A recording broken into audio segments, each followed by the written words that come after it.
Salut tout le monde et bienvenue dans cette nouvelle vidéo, c'est Yvan. Alors aujourd'hui c'est un thème un petit peu particulier.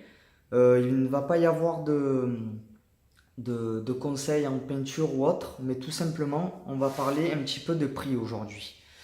Donc le thème de la vidéo aujourd'hui donc ça va être comment payer ses travaux 300 euros alors qu'ils en valent en réalité 3000 euros.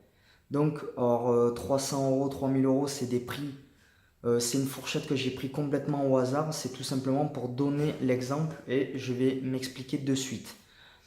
Comment faire cette économie? Alors tout simplement en faisant les travaux vous-même. Donc je m'explique. 3000 euros, c'est si par exemple voilà, pour peu importe les travaux de peinture que vous avez à faire, c'est pas la chose sur laquelle on va débattre dans cette vidéo, mais tout simplement voilà, vous faites un devis pour X travaux de peinture à faire et il y en a pour 3000 euros dans le devis. Donc main d'œuvre, fourniture comprise. Il faut savoir que dans cette facture-là, la fourniture coûte environ entre 10 et 15% de cette somme.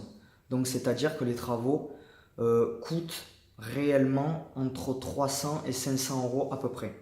Voilà. Donc d'où pourquoi maintenant vous comprenez le comment payer ces travaux 300 euros au lieu de 3000 euros. Donc c'est tout simplement le 300 euros, c'est le prix de la fourniture, 3000 euros, c'est le prix total, donc main d'œuvre comprise. Si vous soustrayez donc dans cette facture la main d'œuvre, donc 2700 euros, 3000 moins 300, dans ce cas-là, il ne vous reste plus qu'une facture donc de 300 euros. Bon, seul petit bémol, s'il n'y a plus la main d'œuvre, vous avez deviné, il faut peindre vous-même.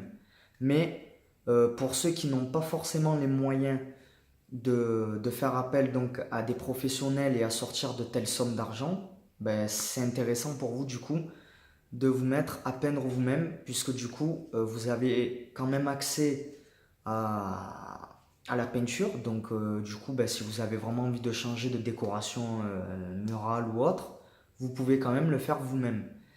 Et ce qui vous permet donc de payer beaucoup moins cher, et ce prix-là du coup peut devenir accessible pour vous. Voilà. Ensuite, bon, je ne parle pas pour les personnes qui ont les moyens de payer des professionnels. Après, voilà, c'est des choix qui appartiennent à chacun. Il y en a qui vont préférer faire appel à des professionnels et ne pas se casser la tête au niveau de la peinture, tout ça, le faire eux-mêmes. Et puis, il y en a d'autres qui préféreront, au contraire, euh, faire les choses eux-mêmes, puisqu'ils n'ont peut-être tout simplement pas les moyens de faire appel à des professionnels. Donc, ben voilà, c'était donc la technique pour payer donc tout ça vraiment moins cher, donc vos travaux de peinture vraiment bien moins cher. Qu'est-ce que je pourrais rajouter d'autre à ça? Vous pouvez regarder dans la description en dessous.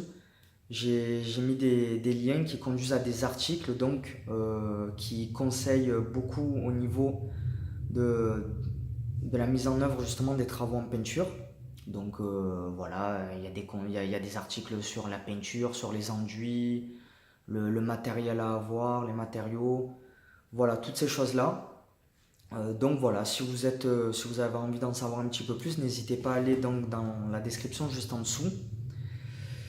Et puis voilà. Donc bon, ben, cette vidéo maintenant se termine. J'espère qu'elle vous aura appris des choses. Si vous avez bien aimé, n'hésitez pas à mettre un petit pouce bleu. Si vous avez des questions, n'hésitez pas à les poser donc en commentaire. Et puis voilà. Je vous dis à la prochaine. Ciao ciao.